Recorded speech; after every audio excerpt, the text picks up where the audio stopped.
Hey everyone, how's everybody doing? Modern Fitness here. Just had an excellent workout.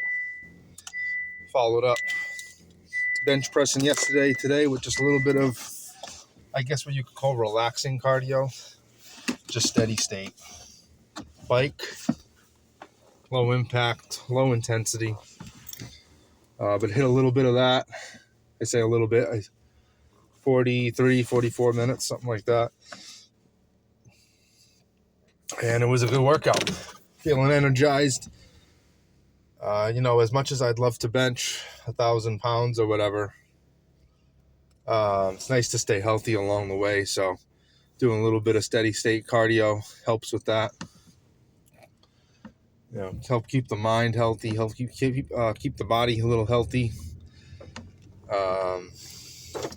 So yeah, I like to, even though I got strength goals,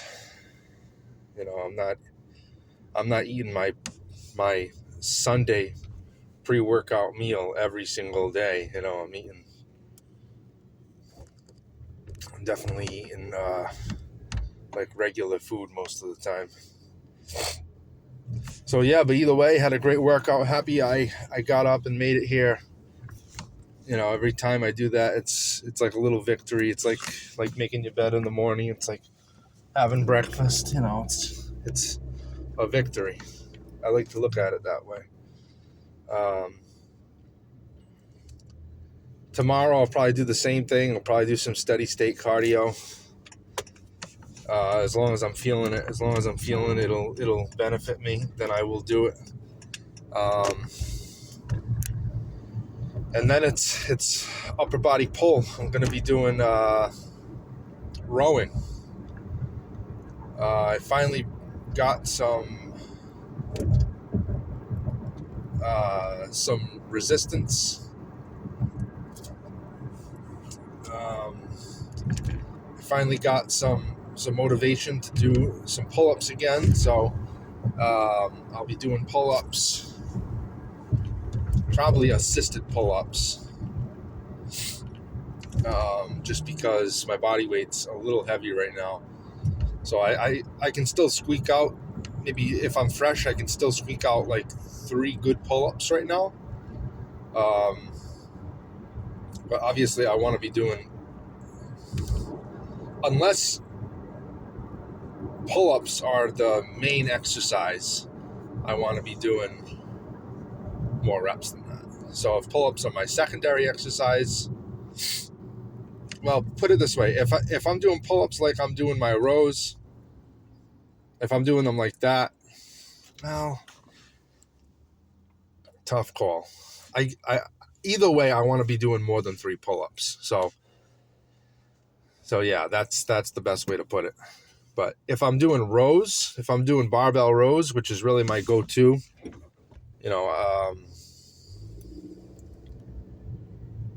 I'm going to be doing my 8 sets of 2 and 2 sets of 8, something like that.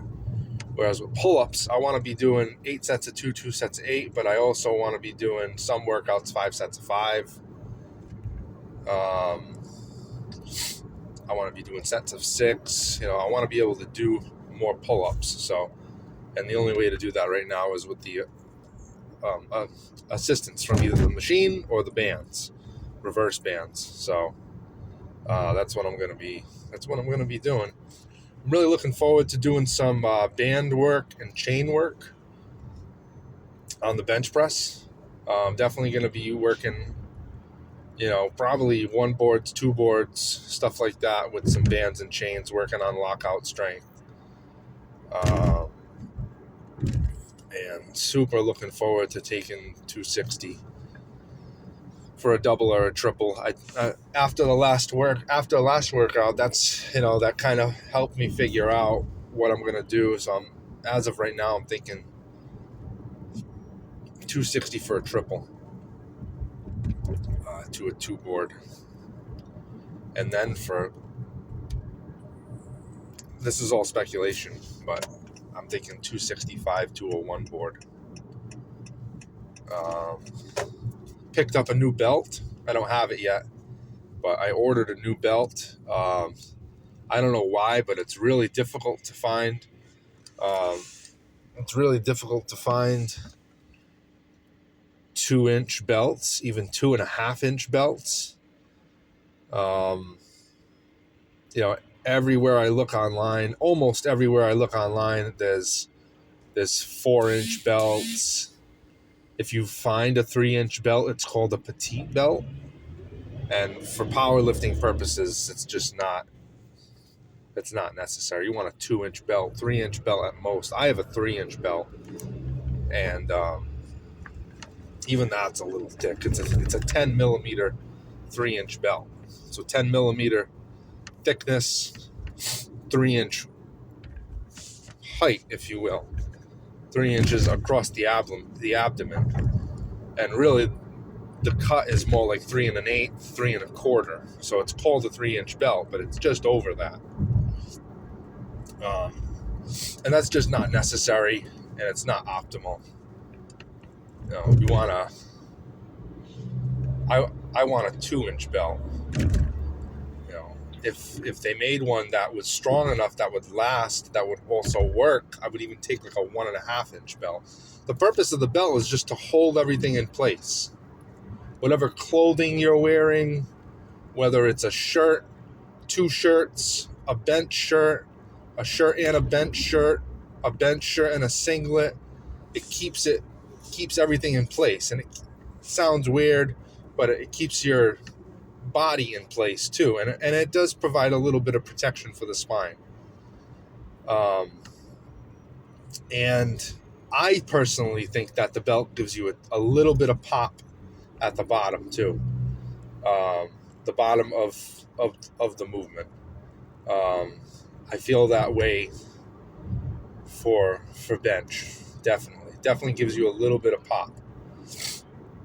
I guess when you're squatting, it protects the back, and it helps you keep your spine lengthened, which is really important during the squat.